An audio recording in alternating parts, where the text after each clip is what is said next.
আমি কিন্তু আপনাদের তেলাপিয়া মাছ লাউ দিয়ে ঝোল করে রান্না করে দেখাবো। এখানে তেলাপিয়া মাছ কিন্তু ধুয়ে কেটে পরিষ্কার করে রেখেছি। আর এই যে কড়াইতে ভাজার জন্য দিয়ে দিয়েছি। মাছটাকে কিন্তু আমি লালচে করে ভেজে নেব, কারণ তেলাপিয়া মাছটা কিন্তু একটু নরম থাকে। আর এটাকে যদি লালচে করে ভাজা হয় তাহলে দেখবেন যে কিছু দিয়ে রান্না করা ছাড়াও তেলাপিয়া মাছ খাওয়া যায়।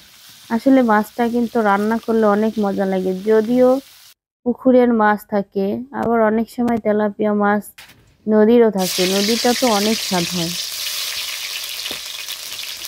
এখানে কড়াইতে কিন্তু তেল দিয়ে আমি এই যে পেঁয়াজটা বেটে নিয়েছি। বাটা পেঁয়াজটা কিন্তু আমি এই যে নেড়ে চেড়ে সুন্দরভাবে ব্রাউন কালার করে ভেজে নিয়েছি। আর এখানে দিয়ে দিলাম হলুদের গুঁড়া, আর দিয়ে দিলাম বাটা শুকনা মরিচ। এখন মশলাটাকে কিন্তু সুন্দরভাবে কষিয়ে নিতে হবে, যেন পুড়ে না যায়। একটুখানি এখানে পানি দেব। পানি দিয়ে মশলাটাকে নেড়ে চেড়ে মাছটাকে আমি মশলার ভিতরে কষিয়ে নেব। স্বাদ মতো লবণ দিয়ে দিলাম। লবণ দেওয়ার পর একটু পানি দেব মাছ কষানোর জন্য।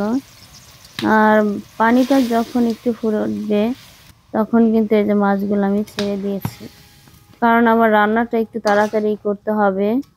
কারণ যে আমার রান্না তাড়াতাড়ি করতে হবে, এর জন্য দেরি হয়ে গেলে আমার হাজবেন্ডকে খেতে দিতে হবে, অফিসে যাবে, এই জন্য। এই যে মাছ কিন্তু আমি উঠিয়ে নিতেছি।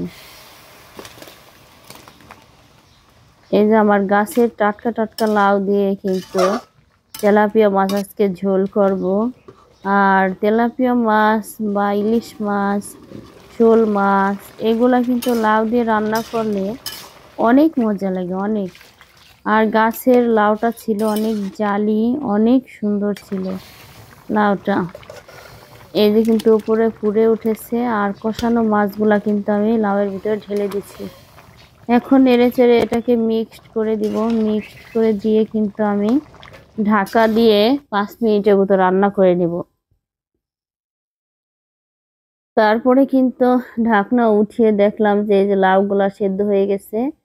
আর আমি জিরা, রসুন, পেঁয়াজ, তেজপাতা, এই মশলাগুলো একসঙ্গে ভেজে রেখেছিলাম, সেটাকে কিন্তু লাস্টে যে বেটে দিয়ে দিয়েছি।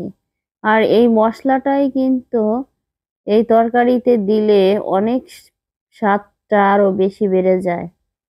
তাই দিয়ে আমি এই যে লাস্টে কিন্তু ধনিয়ার পাতা দিয়ে দিয়েছি। রান্নাটা আমার শেষ। মাশাআল্লাহ, দেখেন কালারটা কিন্তু ওয়াও! আর খাবারও খুব মজা ছিল।